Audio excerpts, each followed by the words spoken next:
দেশের অন্যতম শীর্ষ গার্মেন্টস ব্যবসায়ী, গণমাধ্যমের মালিক, এফবিসিসিআইয়ের সাবেক সভাপতি এ.কে আজাদ দ্বাদশ সংসদ নির্বাচনে স্বতন্ত্র প্রার্থী হিসেবে ফরিদপুর ৩ আসন থেকে সংসদ সদস্য হয়েছিলেন। আগামী নির্বাচনের জন্যও প্রস্তুতি নিচ্ছেন, জনসংযোগ করছেন নির্বাচনী এলাকায়। নানা কারণে আলোচিত ছিল ২০২৪ সালের দ্বাদশ সংসদ নির্বাচন। আলোচনার একটি বিষয় ছিল শক্তিশালী স্বতন্ত্র প্রার্থী। এলাকায় জনপ্রিয়, অথচ সরকারি দলের সমর্থক হয়েও তারা দলের মনোনয়ন পাননি। শেষ পর্যন্ত স্বতন্ত্র প্রার্থী হিসেবে নির্বাচন করেন তারা। মজার বিষয় হচ্ছে, প্রায় 450 স্বতন্ত্র প্রার্থীর ভিড়ে শক্তিশালী স্বতন্ত্রদের চেনার সহজ উপায়ও ছিল। তাদের প্রায় সবার মার্কা ছিল ঈগল অথবা ট্রাক। বাংলাদেশের ইতিহাসে রেকর্ড করেছিল এই নির্বাচন। সরকারি দলের প্রার্থীদেরকে হারিয়ে জয়ী হয়েছিলেন ৬২ জন স্বতন্ত্র প্রার্থী। এছাড়া আরও অর্ধশতাধিক আসনে সরকারি দলের প্রার্থীর বিরুদ্ধে তুমুল লড়াই করেছেন স্বতন্ত্র প্রার্থীরা।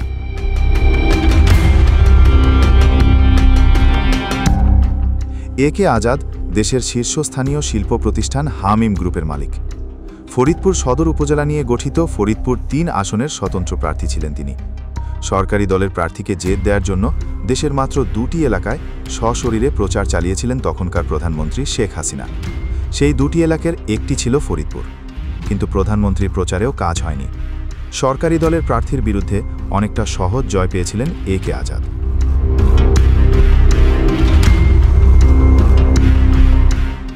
গত বছর আওয়ামী লীগ সরকার পতনের পর এই শক্তিশালী স্বতন্ত্রদের বেশিরভাগই প্রায় ঘরবন্দি হয়ে পড়েন। মামলা মোকদ্দমা না থাকলেও একসময় আওয়ামী লীগের ঘনিষ্ঠ ছিলেন। শুধু এই অভিযোগ এনে তাদেরকে কোণঠাসা করে ফেলে বৈষম্য বিরোধী ছাত্র আন্দোলনের নেতাকর্মীরা।